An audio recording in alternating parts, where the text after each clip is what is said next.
Hello everyone, good afternoon.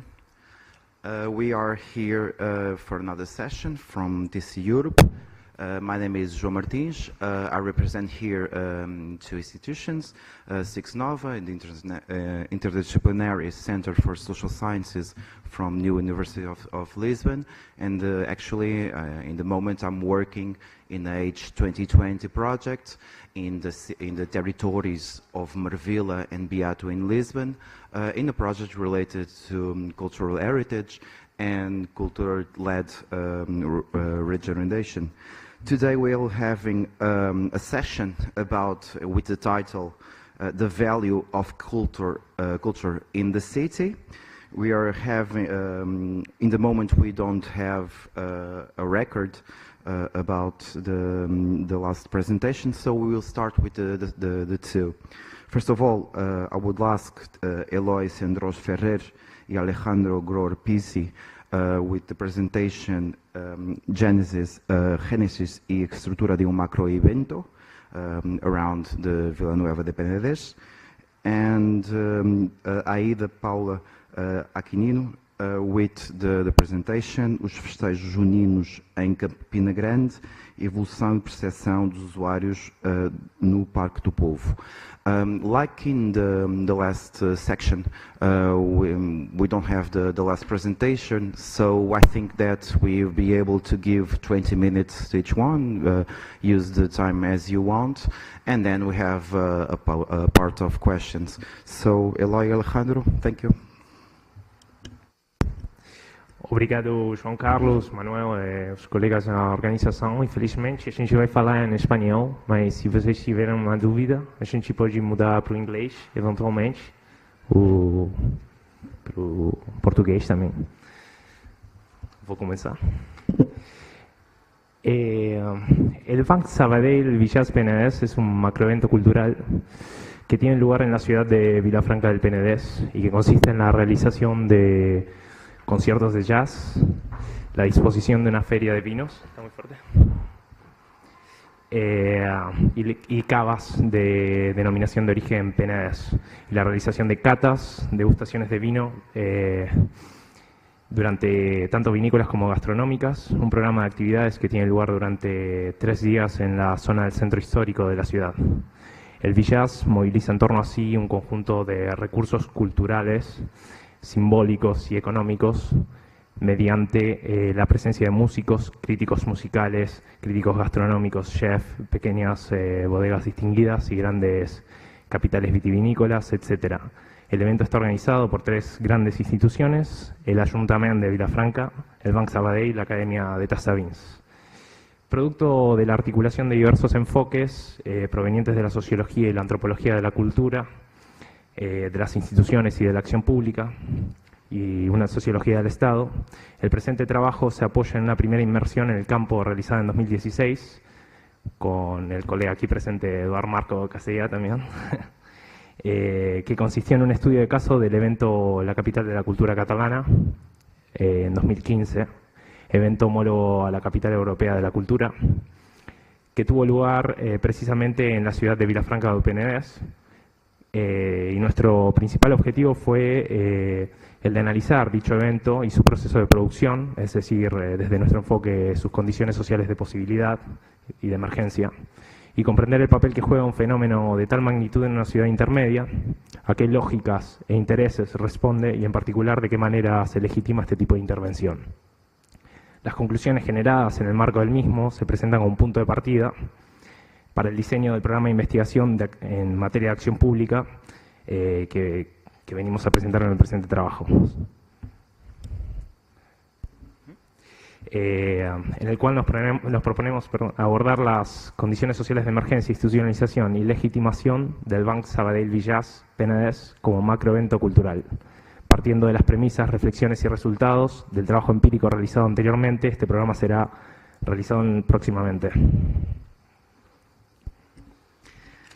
Bueno, para contextualizar Vilafranca es pertinente señalar que el vino como producto es uno de los elementos centrales, si no el principal en la ciudad, alrededor del cual se articulan la imagen, las representaciones e incluso la marca de la ciudad. se puede observar por la gran presencia de acontecimientos temáticos y su transversalización, digamos, en distintos tipos de eventos como celebraciones, presentaciones, eventos institucionales o de la administración pública, y hay de hecho todo un tejido institucional en torno al vino que pasa por certámenes, festivales, ferias, organizaciones, museos, rutas, etcétera, etcétera. El Village, como macroevento, se sitúa en una dinámica local de acción pública que está atravesada por distintos intereses homólogos, tanto de la administración como de distintos agentes locales de distintos campos, como por ejemplo aquellos vinculados con la cultura, aquellos vinculados con el turismo o aquellos vinculados con la producción vitivinícola en el territorio, en la comarca.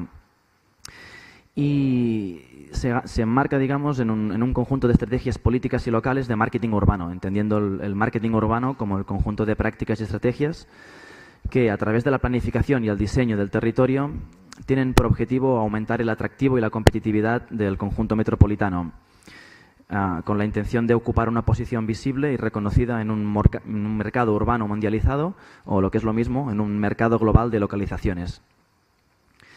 En este sentido, es posible identificar un conjunto de usos de la cultura que se generan por parte de distintos agentes en la localidad de Vilafranca en relación a procesos y estrategias de promoción de la ciudad, que están auspiciadas y vinculadas con el papel de la administración pública.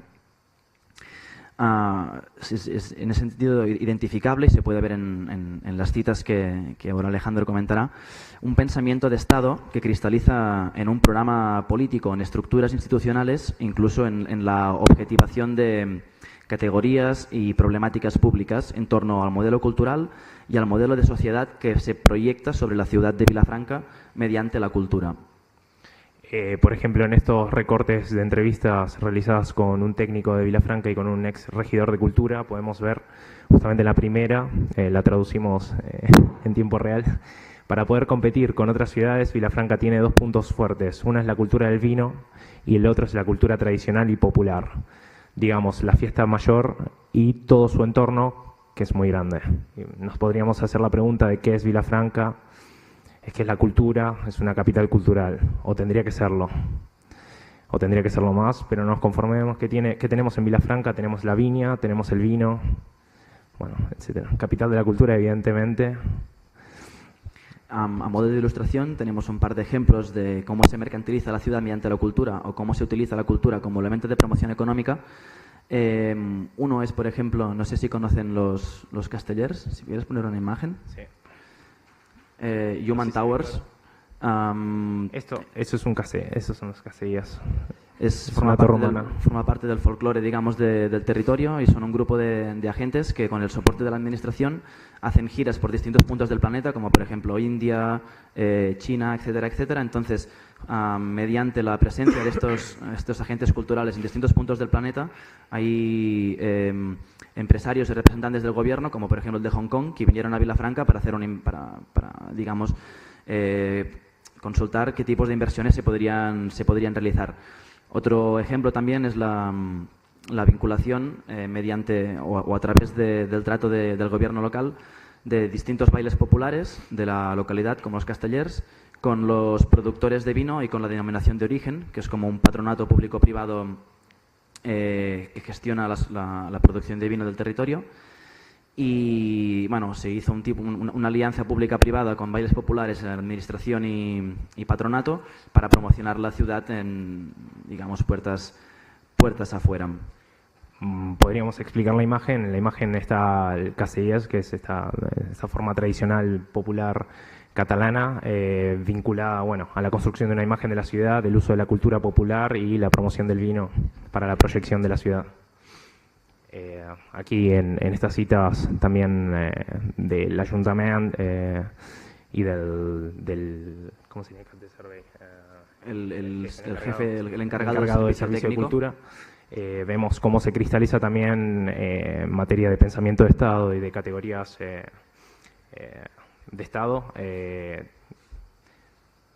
categorías como estrategia de desarrollo comunitario. Cabe introducir el sector cultural en cualquier tipo de estrategia de desarrollo comunitario, que el sector cultural será decisivo en la configuración de alternativas comunitarias exitosas en el futuro. Puede llegar a ser un elemento clave del desarrollo de una población como Vilafranca del Penedès si las autoridades toman conciencia de esta oportunidad. Simplemente para ilustrar de qué manera se cristaliza discursivamente justamente esta construcción que Eloy acaba de evocar. Bien. Y finalmente, para terminar de situar el evento del Village, digamos, en el tipo de dinámicas que encontramos en la ciudad, en el marco del trabajo empírico que realizamos en 2016 pudimos observar que este tipo de procesos y estrategias de mercantilización de la ciudad se enmarcan en un espacio de relaciones entre distintas localizaciones que, como hipótesis, planteamos que se podría considerar un campo de luchas entre distintas ciudades pequeñas y medianas o ciudades intermedias de Cataluña. Es un marco de relaciones entre ciudades que se distinguen de Barcelona, que es la capital, digamos, la gran metrópoli que encontramos en Cataluña. Todas son ciudades de entre 10, 20, 30.000, máximo 100.000 habitantes, que precisamente utilizan la cultura y los distintos elementos que encontramos en ella, yo qué sé, pues el patrimonio, el producto local, etcétera, etcétera, como una herramienta de distinción y entre comillas, de lucha para poder diferenciarse, distinguirse y, digamos, asumir posiciones con cierta ventaja respecto a otras ciudades intermedias del marco urbano catalán, con el objetivo de atraer precisamente capitales, ya sea en forma de inversiones o en forma de turismo, a cada ciudad. Se ilustran estos recortes que realizamos provenientes del análisis documental del Plan de Acción Cultural de Vilafranca del Penedès o del Ayuntamiento, donde vemos que se plantea la categoría nativa de ciudad intermedia. Vilafranca del Penedès, como toda ciudad intermedia, se plantea el debate de si tiene que ser el más grande de los pequeños o el pequeño entre los grandes, o el otro recorte, el papel que Vilafranca pueda jugar culturalmente hablando en un contexto territorial más amplio. Hoy en día tiene más que ver con la voluntad de competir por la presencia y la centralidad en los siguientes ámbitos: la capital comarcal del Alt Penedès, que es la región, el futuro contexto regional del Gran Penedès en el marco de la orientación territorial de Cataluña, las oportunidades de una estrategia posible del Leix Diagonal con otras ciudades como Manresa, Igualada o Vilanova, el papel de las ciudades intermedias en relación y diálogo con la Barcelona metropolitana. En el pensamiento de Estado, diríamos, de la administración local, ya se empieza a hablar y se empieza a situar a Vilafranca como ciudad intermedia en comparación con otras ciudades, haciendo valer los recursos que Eloy acaba de mencionar: cultura, vino. Entonces, partiendo de todos estos elementos contextuales, estructurales de la ciudad, se ubica el macroevento, el Village, que es un evento que, por lo menos según los informes que teníamos del año 2015, genera 1,5 millones de euros en el territorio y atrae una presencia de entre 55.000 y 56.000 personas a la localidad, que es un número bastante grande considerando que es una localidad de 40.000 habitantes. Y se calcula que el 60% de la gente que viene al macroevento es público extranjero, que no es autóctono de la ciudad. Entonces, a partir de aquí, una vez hemos situado el evento, partiendo del estudio empírico realizado en 2016, planteamos un modelo de análisis y estudio para este macroevento en específico, pero un modelo que consideramos que precisamente es hábil y útil para exportarse a otro tipo de análisis de macroeventos similares, que ahora Alejandro presentará. Presentamos las bases programáticas, entonces, construido como hecho social total a la manera de Marcel Mauss. El estudio de la emergencia e institucionalización de este objeto particular implica la articulación de múltiples dimensiones, de las múltiples dimensiones que lo constituyen. Basado en una epistemología relacional y en el interés por la imbricación históricamente fundada y situada de configuraciones relacionales, universos prácticos y simbólicos, el programa que presentamos se nutre de diversas aproximaciones teórico-metodológicas en torno a la acción pública, la administración y el Estado, inspirada en el modelo analítico de la sociología de los campos. En primer lugar, contra toda reificación del mundo social, nuestra mirada se inspira en una sociohistoria de los procesos de institucionalización interesada particularmente en la génesis de los procesos estudiados, para dar cuenta de las transformaciones históricas, de las configuraciones relacionales que las originan y que se consolidan o resultan inestables en el curso de la historia. La mirada sociohistórica constituye un presupuesto epistemológico y consiste de esta manera en interpretar las prácticas sociales como producto de sus condiciones sociales e históricas de posibilidad, permitiendo comprender las relaciones de poder históricamente situadas y de dar cuenta del sentido que los actores han dado a sus prácticas, así como su forma de justificarlas y legitimarlas.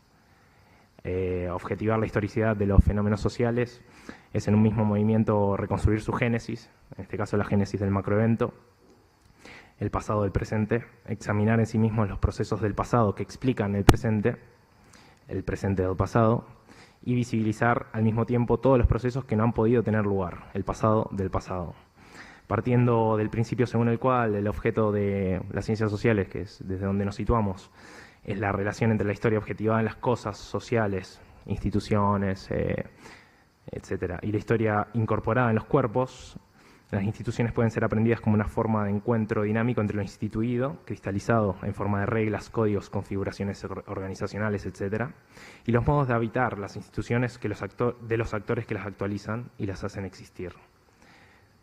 La mirada sociohistórica de las instituciones y de lo político se interroga acerca de las instituciones, de su historicidad, su génesis y de los múltiples usos de los agentes implicados.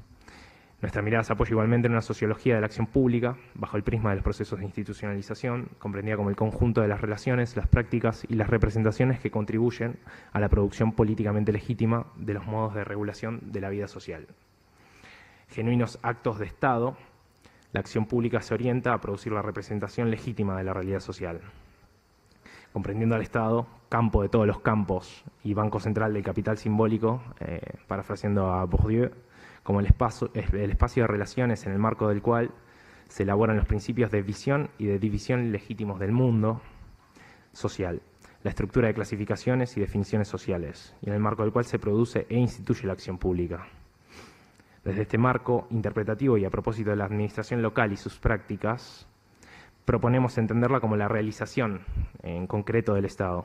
El nivel local de la administración, en el caso de Vilafranca, constituye un observatorio privilegiado, una escala de análisis ideal para la objetivación de la fábrica de la acción pública. Y en este sentido, nuestro estudio de caso de la génesis del Village como macroevento desde la administración local se inscribe en el programa más vasto de una sociología del Estado, estudiada empíricamente a través de uno de sus actos específicos.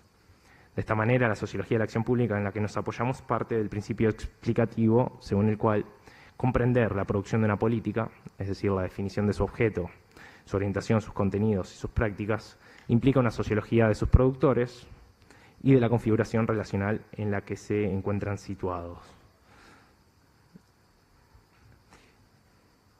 Finalmente, el análisis de la institucionalización del Village implica el estudio de la producción del pensamiento de Estado, como hemos visto en las citas del Ayuntamiento, de los planes, etcétera.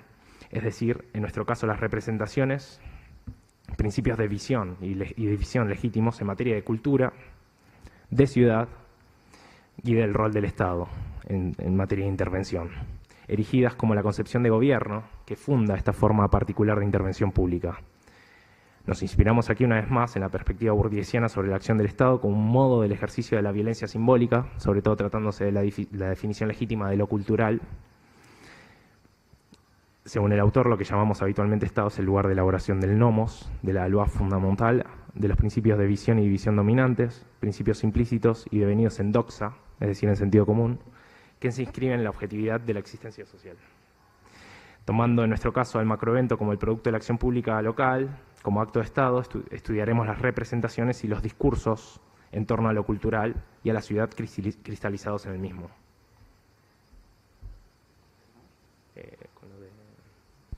Y nada, simplemente esta propuesta consideramos que es interesante, más allá de poder estudiar el macroevento como una producción de Estado.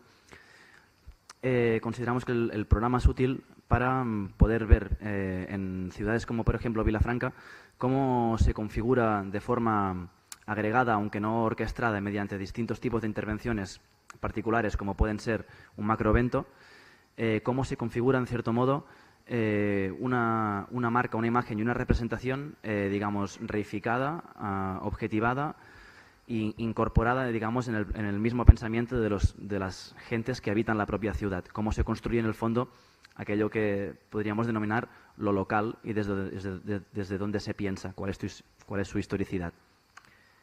Y nada, y hasta aquí nuestra intervención.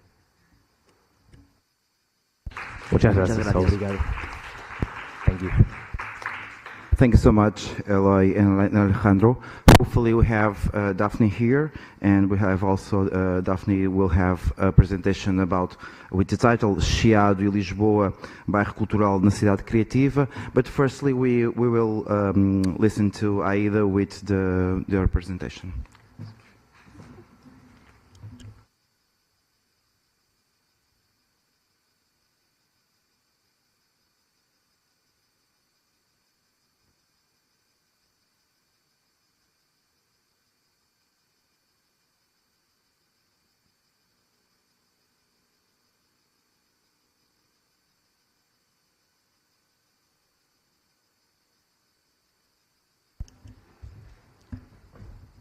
Good afternoon again.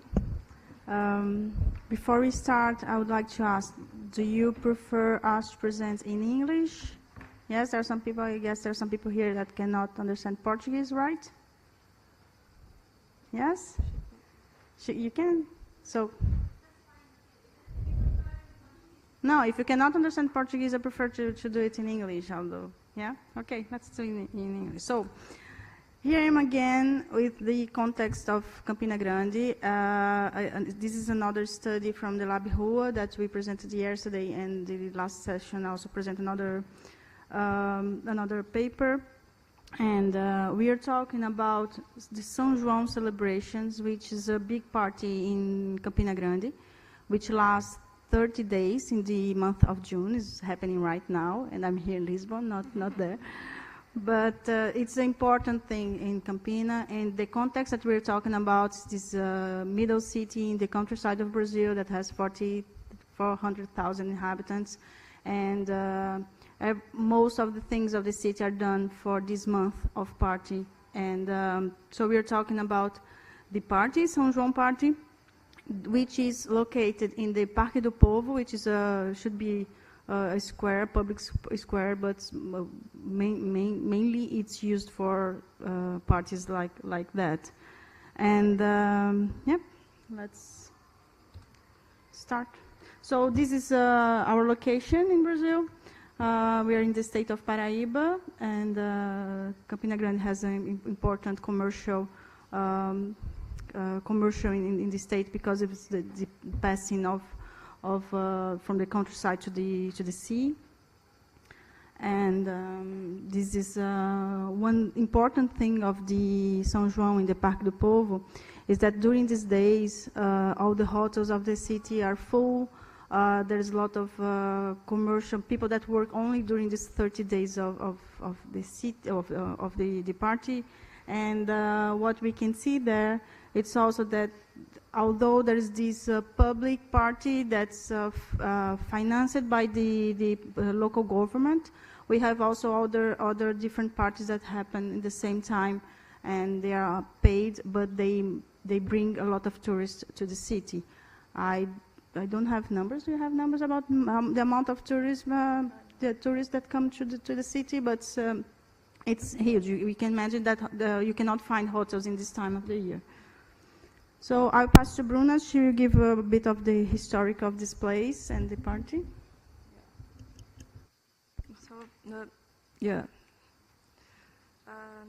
So before everything, before the party becoming this huge thing that it's changing our city completely during this month, in this scenery of social and economic way. These parties used to happen and to be promoted by local residents and by local families, and around the streets, and in completely different places around the city. So they used to be really small and actually more local. This party just started to be to receive investments, incentives from the public power and the government. In the 76, when these parties started to be more huge, and just in 83, that it was when the party actually started to be called by Maior São João do Mundo, that we can say it's like the biggest São João from the world. So the party actually started to be more spectacular and something directed for the tourism, and until nowadays. And it's just becoming more huge with the pass of the years. Yeah, and then we can see one of the two main goals of this paper is to analyze these changes in the Parque do Povo, which is a place since 1983 it's located. And we also can see that in 1986, the pyramid, as the pyramid as we call, is the one in the picture, was built. And over the years, there were a lot of changes in the layout of the party and how the party was built according to the mayor that was elected. So each mayor wants to put his like a kind of, yeah, how can I say that? Each mayor wants to bring his characteristics to the party. And then here we can see some old pictures, and it's a huge area, and there are some nights that they have to. Nowadays, it's something that we will talk about. Over the years, they start to close more and more the party, although it's a public area and a public party. They start to build walls in order to control who enters, and some days they have to close it. It's I think it's like 300,000 people that goes to some depending on the concert. And we can also see like a pattern happening there. While the first years we could see completely different types of commerce, and the structures used to be more particular and different from each other. And with the passing the years, we can see these patterns. So the structures becoming more the same by each other, not that different. And yeah. Yeah, and this picture also showed that they try to create a scenario of an old city, of a historic city that. For one side, we can see this kind of architecture in the city, and the other side, the real architecture is falling apart. Like they are not like giving the proper maintenance of the old houses, but they are building fake scenarios in the party because it's the tourists that come to this closed area, and so we can see how the party was growing, and these historic buildings were appearing each year. And also the stage, and also we can see that the stages were bigger. They appeared and they were bigger, then more stages, and also what we call camarote, which is a paid area, and only some people can go inside it. With the best view and with the best commodity, and to actually see the bands and the shows. And the sad part of it is that we can see that the structure of the party grew in a way to reinforce the inequalities that we have in this society. So, and about the methodology, so we did collect some old pictures from how the party was from 97 until 2017. And we also did interviews using Typeform questionnaire with people that went to the party and also some people that were working in the party. So here we can see some images of how the party was. So before was only half of the Parque do Povo, is what we call the upper side. And then they grew to the bottom, and in the bottom was the stage when it appeared in 1999. And then we can see also a lot of the best restaurants of the city have the bigger areas, again reinforcing this inequality that we have in the society in the area. And 2007, then was later on in 2013, yes, or 2014, like that. In 2016 was the mayor that's now, and he changed the stage. And there's a big discussion because there's a hospital just in the corner of the stage now. So it's like big bands coming, and in the corner there's a hospital. Okay. And this was last year. And we did some interviews. So we interviewed 768 people. From them, 30 were workers, people that were working. And we will talk a little bit about the results. Yeah, the mobility, about the mobility, like in a general way, we could notice that most of the people prefer to go to this party, not by private transports, like cars or motorcycles, or they actually prefer to take a taxi or an Uber to go there. And even the people that walks to there, it's like just such a small number. But even these people that just walks there, they are like more than people that prefer to use the public transport, like the bus. And the people that prefer to go by car or motorcycle, they prefer to pay for a place to, how do you say that? To park. To park, yeah. And this is an important question because we show at the end that the town hall wants to change the space of the party to a bigger area, and they want to make this area now a parking lot for the party. And it's a party that's very related to alcohol, and it's not relationship with driving and drinking. Yeah, and the frequency, yeah. That's an interesting information because it's a month partying, like 30 days of party, and every day you can see different shows with different programs happening there every day. But according to the interview, most of the people just go from 1 day until 5 days. Like most of the people prefer to go on weekends or just during 1 day a week. So it's a huge party for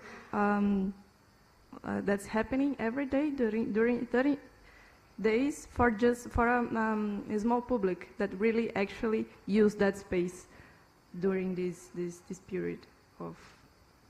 Yeah, and also the question of this year, the municipality spent 6 million reais, so it's a huge amount of money for a use that's not really like doesn't balance. And another thing that reinforces this inequality in the society, we do have different spaces. So when we ask people where they enter, where they stay, and so people do go and do several things like eating, watching the shows, but also watching the local dances. And this is also the question, because the new project that they want to implement kind of separate everything out. So the people do use several things, but there are also these, like high-class people tend to stay in one place, and low-class people tend to stay in another place. Yeah. And we can see, like, can you back? Okay.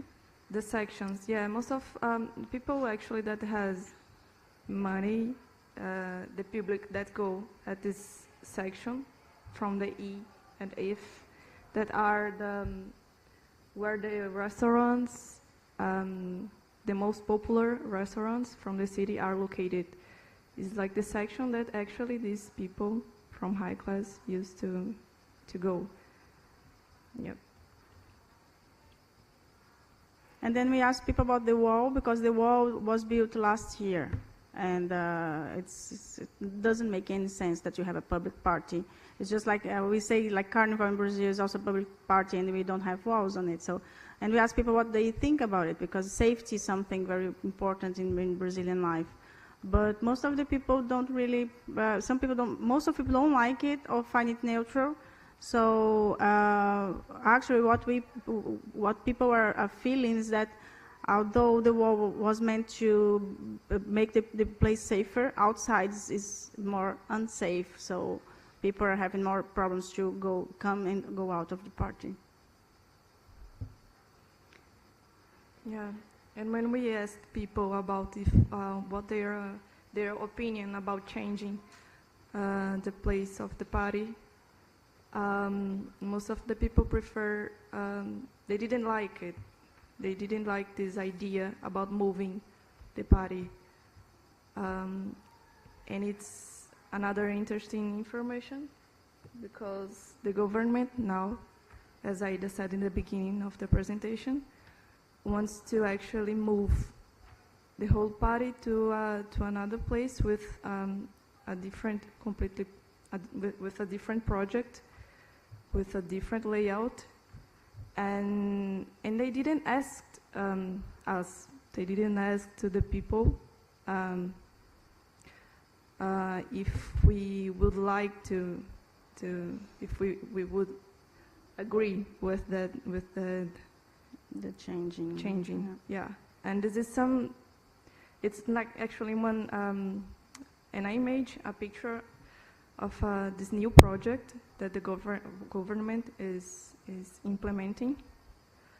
And yeah, and for the quality of the image, you can already see the quality of the government. So, but there's a huge debate around it, not only about the space, about the use, but also about culture, because of everything is done to bring tourists. And we have a special type of music that's played around this time of the year, the São João, and then they are bringing other artists in a way to bring more people, more tourists, and it's very and these walls that they are building is because they privatized the area. They gave it to a company that's holding the party, and they force people to buy drinks and everything inside the area so they can control and earn more money. It's a bit also what Raquel Ronick was saying about the PPPs, the public-private partnership. And this is what they do with the old area that's now the party. And this is the new area they want to build. That's in another area that is meant to build social housing, but then they use this area to create a party. So it's everything upside down. And they also create a new scenario, city that's a scenario. And in this case, they want to build it like for good. And again, because in the Parque do Povo, it's ephemeral. They do it only for 30 days. So again, this question about participation, about how the tourism is bringing the city economy, how social housing is not considered, the historical buildings, and yeah, because when we talk about memory and when we talk about a place that is actually recognized by people since years and years and years, and people used to go there since they are young and they are children, and they are, I don't know, it's about memory and the power, the government. They are not considering this. They are not considering other options and even our opinions about that. And this is very serious. And that's it. Thank you. Thank you. Thanks so much for the presentation. Now we are a little bit short on time, so we hope that we'll be able to still discuss some details. We will have here right now Daphne Cordeiro from Universidade Federal Fluminense with the presentation Chiado e Lisboa, bairro cultural na cidade creativa. I just put all the presentations in order to make a discussion with all the presentations because we are discussing an issue in a middle-sized city in Catalonia, a state of Spain. It's a medium city, so we'll have Lisbon as also. Okay. Hi everyone.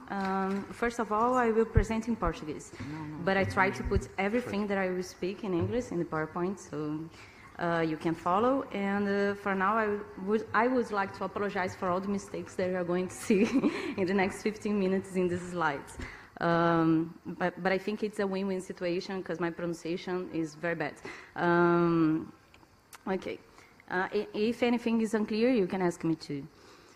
Bem, esse artigo ele corresponde a um primeiro momento do trabalho de campo do doutorado, cujo objetivo aqui é investigar tanto que estratégias práticas e discursivas são mobilizadas por antigos e novos comerciantes da área do Chiado, a fim de manter os seus negócios nessa região do centro histórico, que é super importante no processo de reabilitação da cidade. Então, o foco são os trabalhadores, tanto independentes quanto arrendatários de espaços, que se viram confrontados com um aumento exponencial das rendas, né, a partir de 2012. E a gente vai ver. Então, como eu disse, né, essa exposição ela faz parte de um início do trabalho de campo dentro do doutorado, que busca tentar compreender os conflitos e negociações em torno de representações, tanto de autenticidade, representações históricas, e também de conflitos e negociações em torno de valores como autenticidade, patrimônio, etc. Então, eu vou abordar tanto ações da Câmara Municipal de Lisboa para promoção da cidade no contexto internacional, mas também como programas como Lojas com História, que é um programa de salvaguarda e preservação de lojas e ofícios considerados únicos na cidade. Então, o programa, né, esse programa Lojas com História, ele oferece uma forma de proteção muito interessante para os comerciantes do centro histórico, que, de fato, assim, ele proíbe despejos unilaterais e também ele proporciona um alargamento no período de atualização das rendas, que entrou em vigor em 2012, com um novo regime de arrendamento urbano e que levou, obviamente, fechamento de diversas lojas ali do centro e que continua levando a fechamento. Bem, então eu buscarei traçar nesse trabalho de uma forma bem breve o contexto histórico e institucional do Chiado e também uma tipologia dos empresários que eu utilizei como recurso metodológico no trabalho de campo para identificar que tipos de perfis e modos de ação dos comerciantes, né, frente ao cenário atual de pesquisa. Então, suas semelhanças e diferenças, sem qualquer intenção, eu não sabia como é que era straight jackets, mas assim, eu quero dizer camisas teóricas, assim, camisas de força teóricas. Seria isso. Então, de forma breve, a partir de 2004, a gente pode ver uma guinada neoliberal nas políticas públicas de Lisboa, que passam a ser sinônimo, na verdade, de incentivos fiscais, financeiros, tributários, imobiliários e diversas outras vantagens que têm como principal foco a atração de capital internacional, né, capital da iniciativa privada para a revitalização dessas zonas históricas da cidade. Aqui eu mostro, né, uma série de projetos, tanto decretos que criam esse regime jurídico excepcional de reabilitação nas zonas históricas, como também a reabilitação tem um monte de documentos, como o plano diretor municipal e também projetos como Golden Visa, residentes não habituais, que visam atrair tanto capital internacional quanto também mão de obra superqualificada. O novo regime de arrendamento urbano de 2012, ele cria a liberalização das rendas no centro da cidade, então as rendas vão às alturas, e também a lei do alojamento local, que facilita muito esse novo turismo voltado para o estilo de vida local, autêntico, etc. Então, como resultado de todos esses processos, a gente tem a mudança de uso do espaço, tanto de edifícios reabilitados de habitação para alojamentos de curta duração, o que leva à alteração do perfil comercial, aumento nas rendas, etc. E, do outro lado, a gente vai ver o cenário de promoção da cidade, né, que tanto o turismo que a gente tem hoje em dia é resultado de diversos fatores, dos mais diferentes, desde a entrada de Portugal na comunidade europeia, como, bem, e aí decorrente a facilidade de mobilidade entre países, aumento de companhias low cost. Também tem a criação dessa direção de economia e inovação da Câmara Municipal de Lisboa, que ela tem como foco esses 3 pilares, como turismo, empreendedorismo e indústrias criativas. E, assim, todos esses programas devem ser compreendidos nesse contexto de competitividade entre as metrópoles, né? Obviamente, né, para atração de capital e investimento.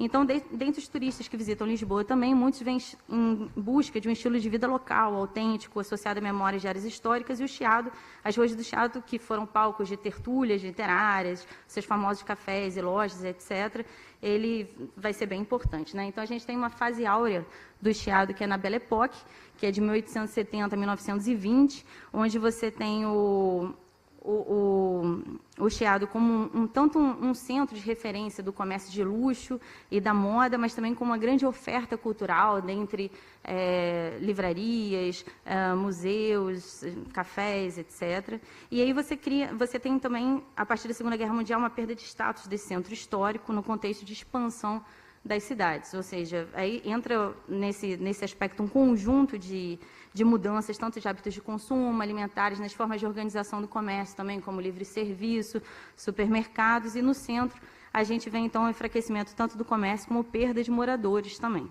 que vão para as periferias, né?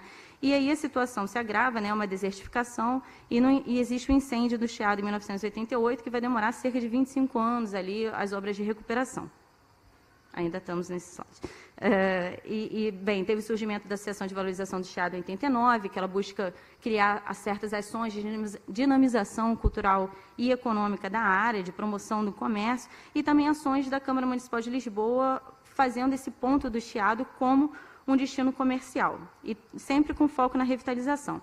E aí, aos poucos, você tem esse ganho da reforço da centralidade da região do bairro Alto Chiado, e, bem, enfim, eu foco... Alguns autores que analisam esse processo desde 95, e o papel da Câmara também no aumento tanto do turismo quanto essas ações de promoções de centro histórico, em tornar o Chiado um ponto de atração turística, né? Então, você já tem nesse espaço estabelecimentos do século XIX e XX, uma área conhecida também tanto por juntar duas coisas, né, que são essas cadeias de lojas internacionais, cadeias de distribuição, como também negócios independentes, fazendo ali tem diversos negócios voltados para o setor de vestuário, cultura. Ali também cedia a Faculdade de Belas Artes da Universidade de Lisboa, o Centro Nacional de Cultura, ou seja, você tem uma centralização de espaços e atividades culturais no Chiado, né, que junto com a animação noturna e moda do bairro Alto, cria uma dinâmica própria que muitos autores vão identificar o bairro Alto Chiado como uma zona cultural da cidade. Então, aqui eu destaco o papel da Câmara Municipal de Lisboa em relação aos estímulos, tanto à reabilitação como à atração de capital e concentração da oferta cultural, que é isso, criação de museus, espaços de consumo, etc. Também como as obras realizadas pelo Álvaro Siza, né, a ideia de arquitetos estrelas, e tudo isso em busca do título de cidade criativa, né, ou seja, um lugar de notoriedade nessa economia global. Só que, por outro lado, a gente tem esse turismo de massa, especulação imobiliária, novo regime de arrendamento urbano com descongelamento das rendas, que leva ao fechamento de diversas lojas. E nesse contexto surge o projeto do Lojas com História, que surge em 2015, mas...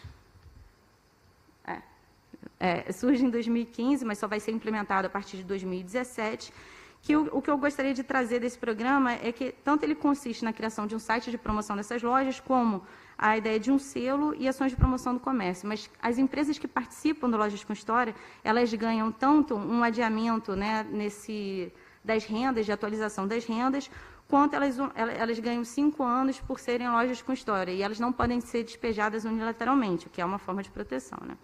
Tem também uma certa isenção do imposto municipal para os proprietários que são donos de espaços onde tem uma loja com história. E aí eu entro aqui onde eu gostaria de focar essa apresentação, que são as primeiras conversas com 3 empresários do Chiado, que foram realizadas entre março e abril de 2018, como essa parte inicial do trabalho de campo, né? Eu faço um doutorado em antropologia no Rio de Janeiro e aí eu fico um ano aqui em Lisboa para fazer esse trabalho do Chiado, trabalho de campo. O primeiro deles é o Antônio Trindade, com quem eu converso, né? Que era da Livraria Antiquário, vocês podem ver, ele é o da direita, e ele é um senhor todo falante, na faixa dos 50 anos, que vai contar para a gente que tanto os 3 alfarrábios da Rua do Alecrim, né, eles pertencem à mesma família, e tanto ele como o seu primo, eles receberam essa ordem de despejo, foi no início do ano, né? Então, né, ele assinou o contrato em 2012 e 2013, nesse período de atualização das rendas, e não imaginava que a situação ia mudar, né, que a relação com o proprietário ia ter qualquer tipo de mudança. E é interessante aqui, eu trago das conversas com ele, o ponto de vista dele sobre essa desregulamentação da especulação imobiliária, que, na opinião dele, retira a funcionalidade dos negócios. O que isso quer dizer, né? Que esses negócios eles não conseguem se sustentar devido à falta de moradores da região. Esse é o ponto principal do que ele fala, né? E aí o Lojas com História entraria no panorama tentando dar proteção a empreendimentos que seriam, na verdade, economicamente inviáveis. Seria quase como a casca, né? Ele vai falar como essa política ela não interfere no essencial, que seria a relação entre o senhorio e arrendatário. Então, para o Antônio, esse cenário que se encontra ali no Chiado levaria a um processo de homogeneização da identidade cultural de Lisboa, como numa frase que ele diz, tudo é Fernando Pessoa, como se no Brasil tudo fosse Pelé. Eu acho que resume bem. E o segundo empresário foi o Carlos Pina, tem uma foto dele depois, que é um senhor de 91 anos, ele é o dono da fábrica Negrita, dos cafés Negrita no Intendente, e tem também a loja Carioca, na Rua da Misericórdia, no Chiado. Então, a primeira, ele conta que foi criada em 1924 pelo pai dele, com outros sócios, e a segunda foi comprada por Carlos em meados da década de 90. A Carioca foi fundada por Isidoro Teixeira, que por mais de 50 anos foi o melhor cliente da Negrita, de modo que tanto um quanto o outro ficaram amigos, né? O Isidoro, que era o antigo dono da Carioca, e o Carlos, que era dono do Café Negrita, que compra a Carioca, quando o Isidoro se retira do mercado, né? E o filho não quer mais continuar esse negócio. Bem, e aí o Carlos ele vai contar o seguinte, que os principais clientes dele, né, da Negrita, eram os salões de chá e lojas de café tradicionais, né, que estão fechando. E aí, obviamente, ele tem uma projeção de redução da clientela dele, né? E ele vai falar que, né, segundo ele, os clientes dessas casas nas décadas de 40 e 50 eram os antigos residentes ali da Baixa, servidores de ministérios que eram na Baixa e funcionários de empresas que se localizavam nessa área de Bairro Alto, Chiado e Baixa. De modo que existia um fluxo de pessoas totalmente diferente do que acontece hoje na região. E aí ele aponta para a perda de clientes dele, tanto essa população flutuante de turistas, a falta de residentes, mas não só. Ele vai falar sobre essa mudança no perfil do turista, que tem um poder de compra hoje muito inferior ao que tinha 10 anos atrás. Né? E mudanças também de tanto alimentares quanto de hábitos, ou seja, não se consome café como se consumia há 20, 30 anos.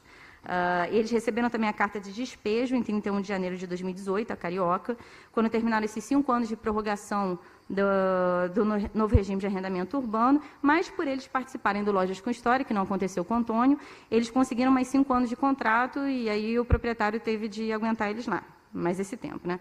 E o Carlos também fala que ele poderia até pagar mais pelo aluguel se o proprietário quisesse, mas a questão é que o proprietário nunca chegou a pedir esse aumento, ele simplesmente despejou. Para o Carlos, esses aluguéis eram realmente muito baixos e deveriam ter sido atualizados lentamente, com aumentos proporcionais a cada ano. Aqui é a fachada da Carioca, algumas lojas de dentro, e o Carlos Pina, que tem 91 anos, mas você conversa com ele, ele parece ter 50, assim, no máximo.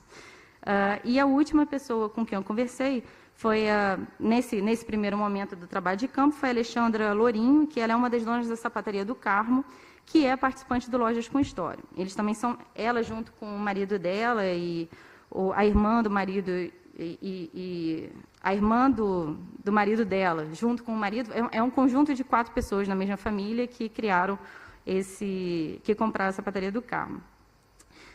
Alexandre e João, eles têm mais ou menos 40 anos, eles se conheceram na Romênia, que é o país de origem dela, e na época ela, que é jornalista, trabalhava em marketing, ele com engenharia agrônoma. Eles vieram para Lisboa em 2011, E, bem, eles se juntaram com Sofia, que é a irmã de João, que é formada em comunicação social, e o marido dela, Denis, que é graduado em audiovisual. E aí a Alexandra conta, de uma forma muito calma, que uma vez ela estava caminhando na rua, no Largo do Carmo, com os amigos dela, e viu essa loja, que era uma loja pequenininha, que estava fechada, mas muito bonita, muito bem localizada, e os 4 resolveram comprar, né? Resolveram investir sem ter muita ideia do que eles iam fazer no lugar. E esse espaço ele pertencia à Igreja do Carmo, e existia uma sapataria no local que foi fechada em 2011, sendo o antigo dono, um senhor de idade, também doente, que não queria continuar o negócio, e os filhos dele, que eram um arquiteto e um professor, também não quiseram continuar.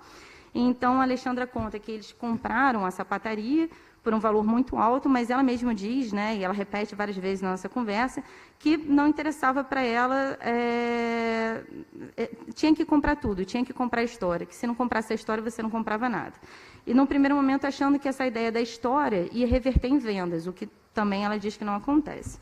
Então, no primeiro momento, eles compram a sapataria, que tem 108 anos de tradição, e mantendo esses mesmos fabricantes e tradição de sapatos feitos a couro e à mão. Bem, ela ressalta também que durante os 2 primeiros anos, quando os turistas chegavam no Largo do Carmo, ou eles estavam perdidos ou já tinham gasto todo o dinheiro deles em compras. O que ela vai dizer que, bem, então o que a gente fez foi uma estratégia de investir online, né? E eles apostaram fortemente nessa presença online, e ela mesma diz que estão ainda a aprender sobre esses elementos técnicos, como a sola, a forma, os tipos de pele, os tratamentos pelos quais eles passam. E foram os estrangeiros com maior poder aquisitivo os primeiros que começaram a comprar os sapatos, e logo depois vieram os portugueses. Ela diz que os portugueses só conheceram a sapataria por meio delas. Bem, então apresentei eles, né? Aqui a Alexandra, a imagem da sapataria do Carmo, e no final essa tipologia que eu faço num primeiro momento, que é o seguinte. Bem, o Antônio, né, a partir das conversas que a gente tem com ele, ele opõe uma lógica cultural a uma lógica comercial, ou seja, ele se refere ao chiado dos artistas, dos intelectuais, dessa Belle Époque, que é o que a gente falou no início, desses movimentos literários em contraposição ao cenário de massificação turística que acontece hoje, que é marcado pela especulação imobiliária desregulamentada, que vai expulsar esses moradores e com esses também o comércio local de proximidade.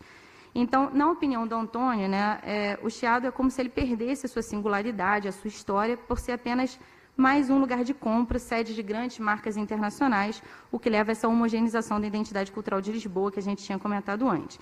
Então, desse modo, a postura dele, do Antônio, de manter essa loja transferindo para outro lugar no Chiado, né, uma vez que ele vai ter que sair, no primeiro momento, analisei com uma postura de resistência, tendo em vista que, na sua opinião, o futuro não prevê melhorias para o seu negócio. O segundo ponto, sobre a conversa com o Carlos, né, eu penso que o Carlos mobiliza o afeto em tensão a uma lógica comercial. O que isso quer dizer? Ele mantém a loja não porque essa é financeiramente rentável, mas por várias outras questões, pela dedicação de uma vida inteira na loja, pela relação que ele teve com o antigo dono, e por uma relação comercial entre a própria Carioca e Negrita por mais de 50 anos. Então, o mercado eu entendo aqui como um espaço para onde surge tanto afeto, reconhecimento, carinho e dedicação. Ele cita ao longo de várias conversas os sacrifícios que aconteceram, que ele teve de fazer, sacrifícios pessoais ao longo do tempo em nome desses empreendimentos, e reforça o tempo todo como esse trabalho é algo penoso. Mas, de certa maneira, o Carlos também tem uma postura um pouco diferente do Antônio, porque ele parece se adaptar bastante ao longo dos anos no seu negócio, mudando-se a diversas circunstâncias. Como no caso das cápsulas de café que ele produz compatíveis com a máquina da Nespresso. Já terminou, o último parágrafo. E, por último, a gente tem o grupo familiar da Alexandra, que apresenta algumas diferenças em relação ao Antônio e Carlos, né? Porque eles abrem a sapataria no ano de 2012, num cenário em que Lisboa está voltada para a atração de capital internacional, turistas, novos negócios, ano de descongelamento de rendas, ou seja, numa intensificação do processo de especulação. Então, os empresários eles criam essa forte presença virtual que não existia e expandem a marca numa perspectiva de investimento contínuo. É uma atitude que eu acredito que a gente pode considerar como modernização. E o grupo está totalmente inserido numa lógica comercial, talvez fazendo parte de um novo perfil de empresários que surge em Lisboa. Então, a história da loja, que repercute no site, que repercute no site, tanto no Lojas com História e nas redes sociais de sapataria, parece ter um uso completamente instrumental. Então, por último, eu ressalto que essas narrativas empreendidas pelos empresários, aqui abordados, eles buscam dar conta também de relações dinâmicas, de sentido em valor, né? Associadas sempre a esse espaço social que está em constante transformação, né? Então, assim, esse foi um primeiro momento que eu me segurei para dar sentido a um trabalho de campo, mas que agora também eu diria que esse cenário já foi aberto, essa tipologia já está aberta também. Então é isso, terminei. Obrigada. Thank you so much for the presentations. Now we have very short, because we got a little late here, so we have a little bit short time for questions from the audience. Any questions? Okay, there.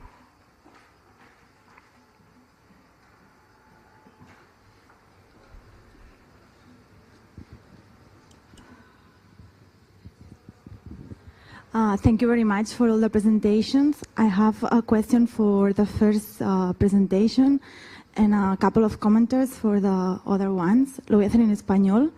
Muchas gracias por vuestra presentación. Me ha parecido como muy interesante y tenía como una duda que quizá no sé si escapa de vuestro trabajo. He entendido que os fijabais mucho en la parte de las políticas culturales y yo me surgía la duda si en vuestro trabajo también habíais visto, porque al final acababais comentando una visión muy determinista, ¿no? Cómo estas políticas culturales colonizan, ¿no?, los locales, y me preguntaba si en vuestro trabajo, no sé si por una cuestión metodológica os habéis centrado más en los discursos políticos que en unas observaciones del festival, pero si habíais visto procesos de subversión o de apropiación o de negociación de todas estas políticas, ¿no?, que comentabais en relación al festival. Then I have a small question for the second presentation. It was very interesting. I don't know if I missed something, but I was curious about what kind of tourists go to this kind of festival, if they are locals or you have also international. You mentioned some international thing, so maybe I missed something, but this is my question. And for the last presentation, I have difficulties to follow the Portuguese, so I would like to talk to you more informally because I found that it was very interesting, but it was difficult to me to follow. Thank you. Thank you for your questions. Appropriations in Catalonia and type of tourism on this event. Catalonia first. Thank you. Bueno, te voy a responder también en castellano, me estará más cómodo. Sí es cierto que no nos dedicamos a eso, pero sí es posible observar, por un lado, resistencias a la presencia de este tipo de eventos, especialmente por lo que se refiere a la, digamos, a la ocupación y la privatización del espacio público en su desarrollo. En este sentido, sí hay bastantes dinámicas e incluso grupos organizados, aunque sea informalmente, de contestación a la presencia del evento mediante, qué sé yo, prácticas como, entre comillas, un poco subversivas, como lo que sería organizar botellones en el marco de este evento para reivindicar otro tipo de apropiación o de modos de utilizar el espacio público que no pasen estrictamente en la privatización del mismo, digamos, porque todo en el jazz es pagando, no hay ningún tipo de consumo que sea gratuito, excepto los conciertos de jazz, lógicamente.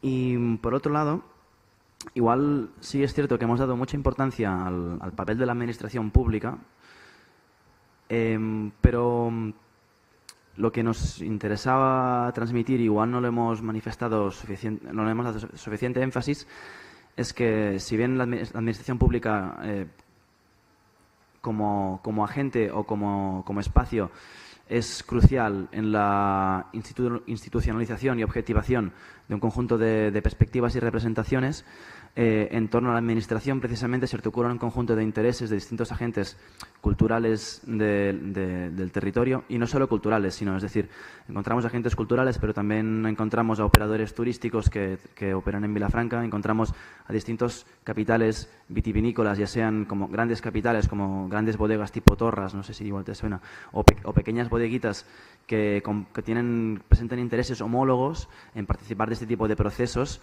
Y entonces es precisamente la presencia y la colaboración no orquestada por ningún ente, como decíamos, que digamos, de forma agregada, se construye y se legitima, digamos, este conjunto de representaciones. Es decir, no lo tomamos como una imposición de la administración sobre la ciudad o como una política estratégica que tenga como objetivo, digamos, imponer una representación sobre la población. No es algo vertical, sino que es más bien como el resultado de un corolario de agentes y de procesos que de forma más o menos, no sé, espontánea, sí, conjugada y sí un poco coordinada, digamos, por el programa político que se desarrolla en la ciudad, terminan produciendo como producto, digamos, lo que se entiende como la marca de la ciudad y las representaciones oficiales de la misma. Y no sé si he respondido. No lo pensamos en clave de determinismo, sino que estudiamos las bases sociales de procesos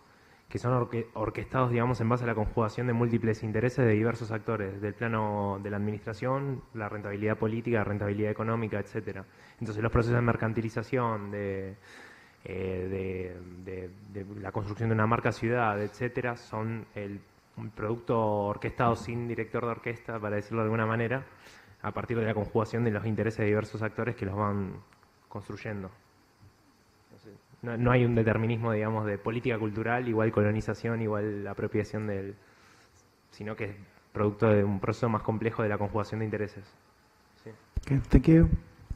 Yeah, we didn't mention it, but although the São João Party is in the agenda of the national parties in Brazil, most of the tourists are from the region, like neighbor states or even from the same state. So, yeah, most of them are local. Thank you. More questions? Okay. Thank you very much for your presence. Thank you.